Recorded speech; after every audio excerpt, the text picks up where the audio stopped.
How's it going everyone, Laser here, and in today's video we're going to be unboxing the RTX 3060 from Gigabyte. So without any further delay, let's jump right into it.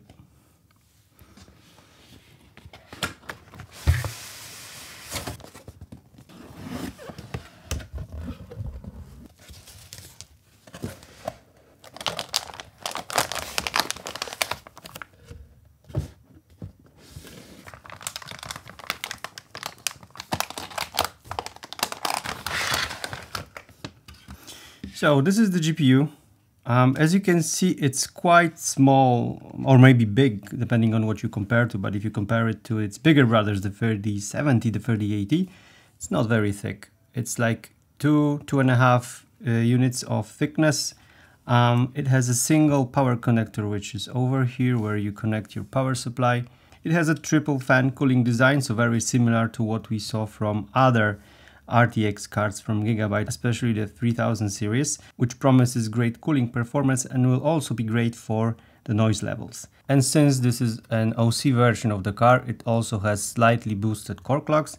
The reference version has 1777, and in this case we have 1837, so 60 MHz more on the core clocks, and you can probably squeeze out a little bit more from it in manual overclocking. When it comes to connectivity, we have 4 connectors.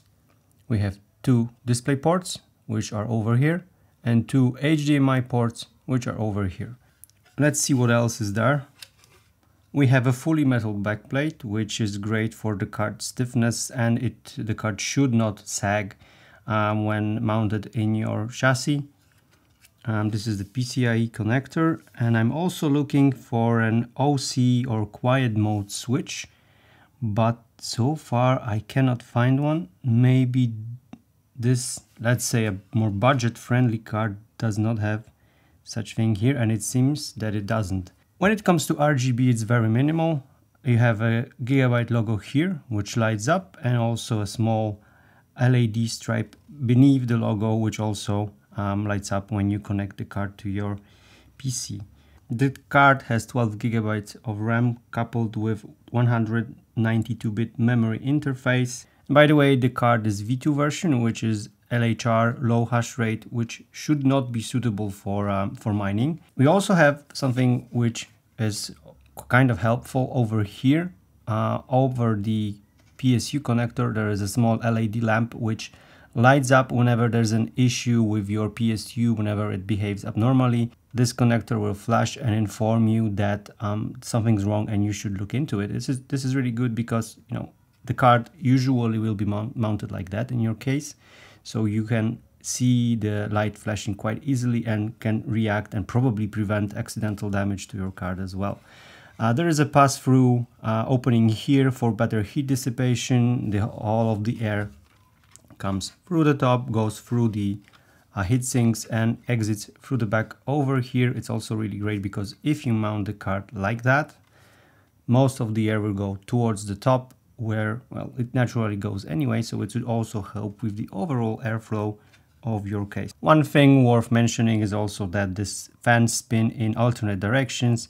So this one spins one way, this one spins the other way, and this one spins just like the first one. Apparently it helps with the heat dissipation, but the same cooling system is used for the RTX 3070, 3080, at least with the more budget-friendly Gigabyte basic version of those cards, which promises that the cooling performance on this card should be really good and should not cause any overheating issues. Because if this cooling system can manage the likes of 3080 or 3070, it should be also fine for the more power optimized 3060. Alright, that's it from my side. Thank you very much for watching. If you enjoyed this video, consider subscribing to the channel for more content like this. I'll probably do a review of this card, see how the performance stacks against the slightly bigger brother, the 3060 Ti, and post a video soon. So if that's something you're into, subscribe to be notified when the video is up. Thank you again. I'm Laser, and I'll see you soon.